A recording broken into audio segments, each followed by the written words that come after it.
Hello students and welcome back to channel Siraj Shaikh degree study. आज mutual fund का lecture number 2 होगा, जिसमें हम कवर करेंगे नए points of mutual fund. Start करेंगे आज का क्लास।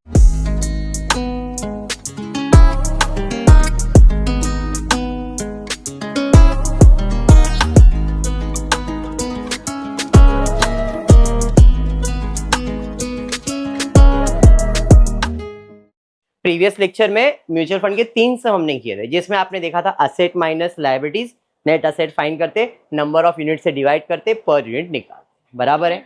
आज का सम थोड़ा सा अलग रहने वाला है, इसलिए ध्यान देना, दिमाग इधर ही रखना, दिल यश के पास मत देना। चलो यश ध्यान दो। तो हमने ये सम कंप्लीट किया है, सेकेंड सम कंप्लीट किया है, थर्ड सम कंप्लीट किया। नेक्स्ट, बस इतना सा ही question. A mutual fund made an issue of 10 lakh unit of 10 each. ध्यान से पहले सेंटेंस को समझ लो। A mutual fund made an issue of 10 lakh unit of 10 each on 1st April 2018. The following investment were made. क्या इसका मतलब? इसका मतलब क्या है? A mutual fund made an issue of 10 lakh unit of 10 each on 1st April. The following investment were made. मतलब मैंने क्या बताया था म्यूचुअल फंड के बारे में?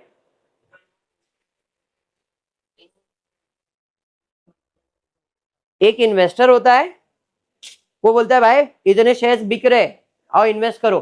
तो इसका मतलब मैं शेयर इशू कर रहा हूं। बराबर है। मैं एक म्यूचुअल फंड मैनेजर हूं, मैंने शेयर इशू किया है। कितने शेयर इशू किया भाई? मैंने 10 लाख यूनिट इशू किया है ना, 10 लाख यूनिट मिलने वाला है। और एक का वैल्यू कितना है? मतलब मुझे 1 करोड़ रुपया मिला। अब वो 1 करोड़ रुपया जैसे ही मिला, मैंने उसे अलग अलग जगह पे इन्वेस्ट किया है।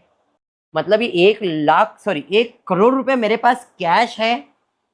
उस कैश में से मैंने इतना ही इन्वेस्टमेंट किया। कितना इन्वेस्टमेंट किया? 80 लाख। नहीं, मतलब अभी भी 2 लाख मेरे पास कैश पड़ा हुआ है ना। तो बस ये चीज आपको समझना था। आपने 1 करोड़ रुपया जमा किया, उसको इसी जगह पे इन्वेस्ट किया, तो ये सब आपका असेट है। और इसमें जो पैसा बच गया वो भी आपका असेट है। लायबिलिटीज के नाम पे अभी तक यहां पे तो कुछ मिला नहीं मुझे। During the year dividend of 12 lakh में रिसीव, ये भी मेरा असेट हुआ on equity shares. Interest on all types of डेब्ट एंड सिक्योरिटीज भी रिसीव हुआ, ये भी मेरा असेट हुआ। And when as and when due at the end of the year, equity shares and 10% debentures are quoted at the end, मतलब साल के एंड में अब इनका मार्केट प्राइस कितना हो गया? तो उसने बोला है at the end of the year equity shares and 10% debentures are quoted at 175% and 90% respectively. इज्जत से, इसका मतलब पहला इज्जत इक्विटी शेयर के लिए और दूसरा इज्जत डिबेंचर्स के लिए। तो 175% इक्विटी के लिए है और 90% डिबेंचर्स। ये समझा आपको? आगे भावना क्या दिया है? अदर इन्वेस्टमेंट एट पार, इसके अलावा जो भी इन्वेस्टमेंट एट पार वैल्यू ही रहेगा। Find out NAV per unit giving that the operating expenses paid during the year amounted to rupees. Expenses paid मतलब लायबिलिटीज, 5 लाख का मेरा लायबिलिटीज है। Also find out NAV if mutual fund has distributed a dividend of 0.80 per unit during, अगर वो dividend देता है तो मतलब ये भी लायबिलिटीज हो जाएगी। तो अपने को कितना NAV आएगा पर शेयर वो भी फाइंड करना है। कोई नहीं, चलिए स्टार्ट करते हैं। सबसे पहला 10 लाख शेयर इशू किया 10 रुपए में, तो मेरे पास 1 करोड़ रुपया आया। उसमें से मैंने इसमें इन्वेस्ट किया। तो पहले मैंने इक्विटी शेयर में इन्वेस्ट किया। कितना इक्विटी शेयर में इन्वेस्ट किया? एक शेयर का वैल्यू कितना है? मार्केट प्राइस 160 था, बट मेरे को एडजस्टमेंट में दिया था कि equity shares and 10% debentures are quoted at 175। तो 100 का 175 मतलब 175 रुपया ही आएगा। तो 50,000 इंटू 175 करना पड़ेगा। तो 50,000 इंटू 175 करो, कितना आ रहा है? समझा या बाउंसर गया? नहीं समझा। उसने बोला है इक्विटी शेयर एसेट, एसेट में पूरा लिखता 80 लाख ही लिखता, लेकिन नया प्राइस कितना लेने का है, 175% लिखने का है ना। एक शेयर का वैल्यू कितना है, 100, तो 100 का 175% मतलब 175 होएगा। तो 50,000 शेयर का 175 के हिसाब से वैल्यू कितना होगा, समझा। गवर्नमेंट सिक्योरिटीज, बाकी उसने बोला है बाकी जो भी इन्वेस्टमेंट है, other investment are at par, तो गवर्नमेंट सिक्योरिटीज एट पार ही रहेगा, 8 लाख रुपए।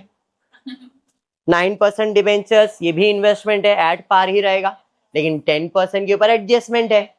Equity shares and 10% debentures are quoted at 175 and 90% respectively, तो मतलब 5 लाख का 90% वैल्यू कितना, ये समझा। तो मेरे पास जो पैसा आया उसको मैंने इधर इन्वेस्ट किया, मेरे पास बचा कितना है, मैंने इतना इन्वेस्ट कर दिया ना, बचा कितना है मेरे पास, 2 लाख। अगर नहीं समझा तो ये लो कैश अकाउंट बना के दिखा रहा हूं। कैश अकाउंट, मेरे पास कोई ओपनिंग बैलेंस है क्या, सीधा सीधा मेरा शेयर इशू का पैसा है, कितना है, 1 करोड़ रुपए मेरे पास है, मैंने 1 करोड़ दिखा है। इस 1 करोड़ में से मैंने इतना पैसा तो लगा दिया, इन्वेस्ट कर दिया, चलो माइनस कर दो, बराबर ना। 80, 8 लाख, 5 लाख, 5 लाख, इतना पैसा तो 98 लाख चला गया। बैलेंस कितना है मेरे पास, यही मैंने बोला। अब क्वेश्चन में बोला है कि भाई तुम्हारे पास है, तुमको पैसा मिलने वाला भी है, interest on all types of debentures securities were received as and when due. मेरे पास पैसा आया, मैंने पैसा इन्वेस्ट किया, किधर इन्वेस्ट किया, इक्विटी शेयर्स में, गवर्नमेंट सिक्योरिटीज में, 9% डिबेंचर। तो इक्विटी शेयर्स पे तो डिविडेंड मिलता है, इंटरेस्ट मिलता है क्या, बट गवर्नमेंट सिक्योरिटीज पे इंटरेस्ट, डिबेंचर्स पे इंटरेस्ट, डिबेंचर पे इंटरेस्ट, तो इन पे इंटरेस्ट मिलने वाला है ना, हाँ या नहीं, मिलने वाला है मतलब पैसा आने वाला है, तो हम इसके अंदर ऐड कर देंगे। और add dividend receive, by dividend कितना रिसीव बोला है क्या, बोला है सर 12 लाख रुपया डिविडेंड रिसीव हुआ है। Dividend during the year, dividend of 12 lakh was received on equity share. अभी इसके पे कोई परसेंटेज तो था नहीं, अपन कैलकुलेट नहीं करते, बट इधर कैलकुलेशन के जगह पे अमाउंट दे दिया है, तो 12 लाख रुपया तो डिविडेंड का आ गया।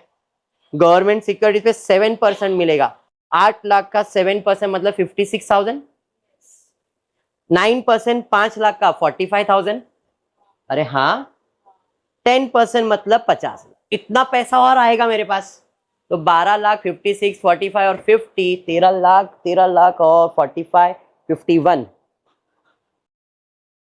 13 लाख 51, ये भी पैसा आ गया मेरे पास।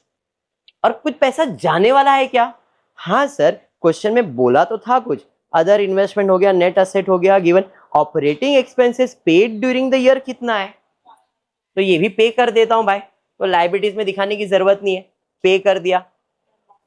तो मेरे पास कैश कितना बचा, तब मेरे को लायबिलिटीज कुछ दिखाना पड़ेगा कि इधर, अगर ये 5 लाख में इधर पे नहीं करता, मुझे इधर दिखाना पड़ता, मैंने पे कर दिया है, तो अब मेरे पास कैश बच गया कितना, 10,51,000। अंडरस्टूड। तो सब लायबिलिटीज भी पे हो गया, पैसा आने का था वो भी आ गया, देने का था वो भी दे दिया, तो टोटल ऑफ असेट्स आ जाएगा 87, 8, 5, 45 एंड 1051। 1,15,51,000 का तुम्हारा असेट्स है। लायबिलिटीज के नाम पे मेरे पास कोई भी लायबिलिटीज नहीं है, तो मेरा नेट असेट आ जाएगा 1,15,51,000।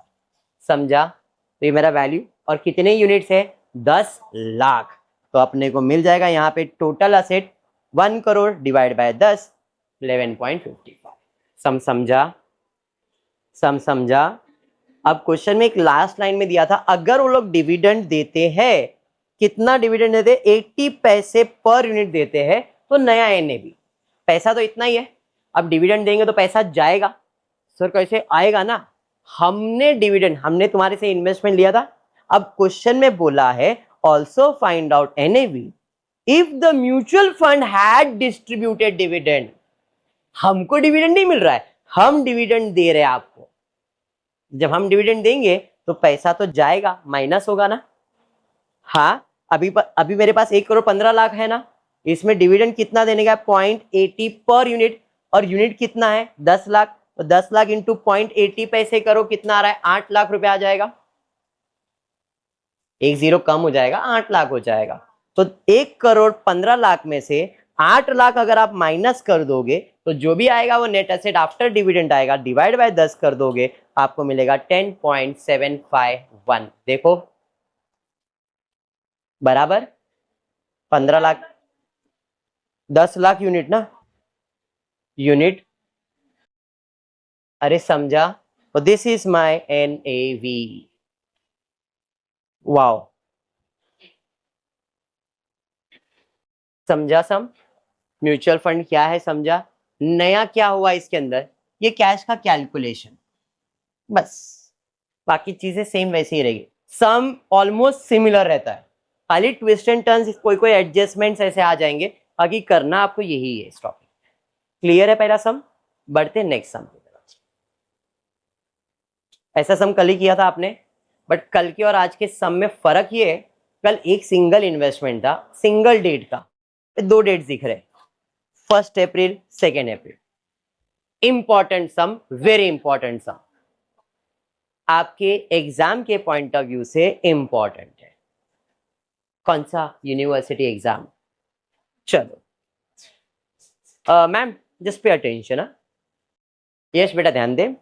अ म्यूचुअल फंड कंपनी, बेटा a mutual fund company has the following asset under it own on the close of business as on. ये कंपनी है, हमने इस कंपनी में इतने शेयर्स इन्वेस्ट किए, 1 अप्रैल को शेयर्स का इतना भाव है, 2 अप्रैल को शेयर्स का इतना भाव है, मतलब ये मेरा इन्वेस्टमेंट है और इन्वेस्टमेंट मेरा असेट है। Total number of unit 6 lakh है। कितने यूनिट है मेरे पास? 6 लाख यूनिट है। Calculate NAV of the mutual fund. मैं एकदम सिंपल तरीके से कैलकुलेट कर रहा हूं। असेट्स में ए लिमिटेड के पास कितने? 20,000, 20 के हिसाब से मल्टीप्लाई किया, बी के पास मल्टीप्लाई, सी के पास मल्टीप्लाई, डी के पास मल्टीप्लाई। फास्ट किया मैंने, प्राइस दिया था, मल्टीप्लाई किया, मैंने कॉस्ट लिख दिया, इस हिसाब से मुझे टोटल असेट्स मिल गया।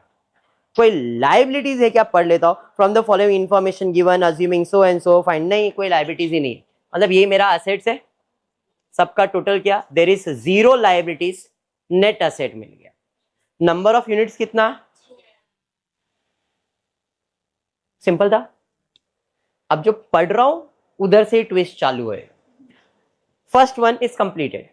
Point number 2, from the following information, following is the information given assuming mister Rohit, कौन है भाई ये रोहित? पता नहीं। Rohit submits a cheque of ₹30 lakhs to mutual fund.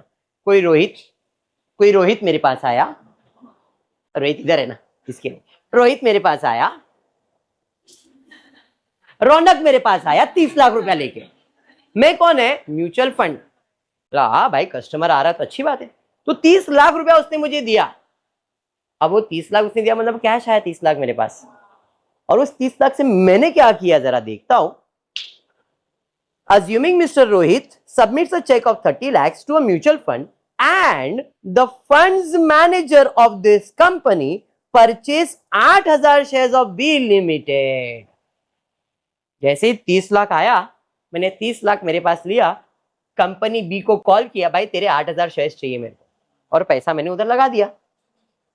लेकिन कहीं पे भी उसका प्राइस नहीं लिखा है कि एक शेयर कितने का था, खाली बोला है पैसा लगा दिया है।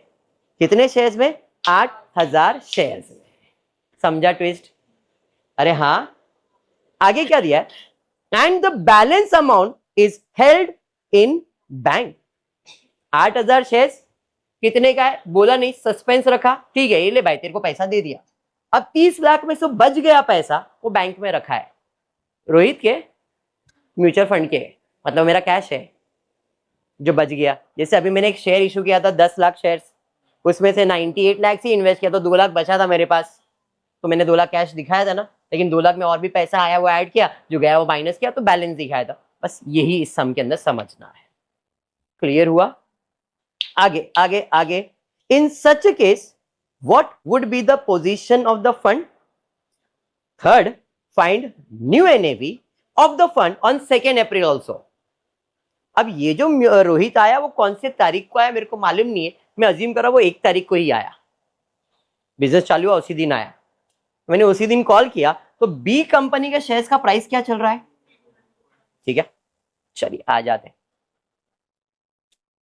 मेरे पास ए लिमिटेड का शेयर्स कितना है, उस हिसाब से मेरा प्राइस यही है। बी में मैंने 30 के जगह पे अब 38,000 शेयर्स कर दिया, क्योंकि बी में मैंने और 8,000 शेयर्स में इन्वेस्ट किया ना, और प्राइस क्या चल रहा है 312.40 1 तारीख को। अरे बराबर, सी का तो सेम ही है। इस हिसाब से अब जरा ध्यान दो, ये सब मेरा असेट हो गया। बचा कैश कितना मेरे पास, टोटल 30 लाख रुपीस मेरे पास आया था, बराबर। मैंने 8,000 शेयर्स में इन्वेस्ट किया और एक का वैल्यू था 312.40। कितना होता है 8,000 इंटू 312.40,